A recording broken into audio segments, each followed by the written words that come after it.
Okay, so today I finished my first session of amino acid intravenous, also known as mood drip, and it went well.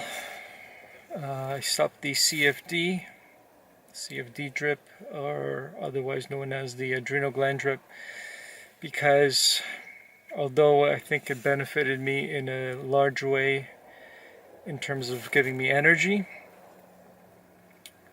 it also had, I think, a negative effect on me in that now I have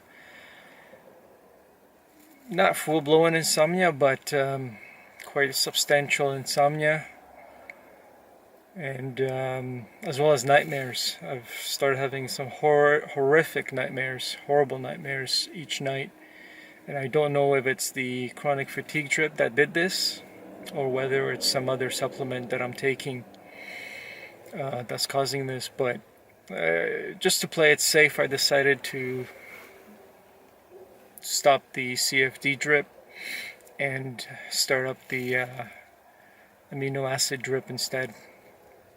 Now, had a good session, spoke to some people there, a couple of people who were there for similar reasons as me, patients as they're called by the medical establishment. These people are great. It seems some people are really with it. Some people really know what's going on in this world, the amount of poisoning that's going on, and it's a pleasure to meet these people. It's a pleasure to talk to them and to see that we're not alone in this battle against evil.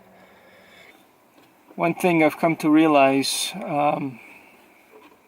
over the last little while, over the last 4 years, I guess, is that whatever drip, whatever treatment I do doesn't necessarily last.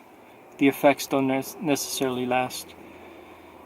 I could be feeling good right now, but within a day or two, or not even within some hours, I could be back to my living hell. So the one thing I've come to realize is that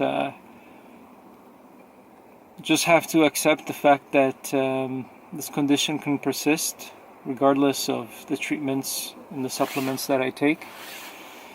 I think acceptance is a big part of this process, this whole journey. Accepting that things are as they are, and I guess in a large way I've come to this realization by watching some people online. There's a wonderful, website or organization.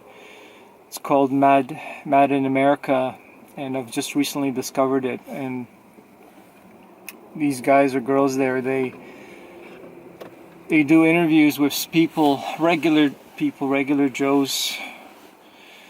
They speak to these people about their ordeals, things that they've been through in their life, and it's all related to psychiatry. And there's 3 stories in particular that caught my attention. One was of a guy named Matt.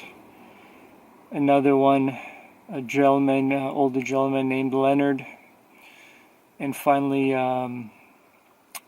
another younger guy by the name of Stephen. So these 3 gentlemen, they're showcased on this website, or on these videos, I should say. And I think the series was called Open Paradigm Project. And these guys have been through absolute hell and back. And when I say absolute hell and back, I mean just sheer hell and back. And a lot of them were affected by benzos, not just benzos, but other psychotic medications, some of them even fluoroquinolones, antibiotics, probably the works as far as pharmaceuticals is concerned. And the fact that they're living proof that they're still here, that they haven't committed suicide, is just, it is absolutely aspiring and keeping me going in this battle. You know, I'm so glad I discovered these videos, because they're really inspirational, and I hope that I can overcome this incredibly difficult time of my life, because I sure as hell don't want to die as a result of being poisoned by corporations that are just in it for the money. You know, we would absolutely have no interest in healing anybody. There's a wonderful Japanese proverb which goes, "Fall down 7 times, get up 8." You know, and I think this really applies to, well, it applies to every human being, but especially to those who have a lot of trials and tribulations in life. Because that's what life is. Life is a school of hard knocks. You know, it's, some people get hit many times, and others, you know, if they have a good life, they generally they don't experience too much pain and suffering. But for those people who have been hit hard and who are trying to find their way, I think this proverb is essential to follow. You know, and with each blow, with each time you fall, you just got to get up. And if life is the school of hard knocks, then there's plenty of lessons, plenty of lessons, you know, that we need to take away. So yeah, so we just got to keep going. We got to be strong and make the best of life. That's all.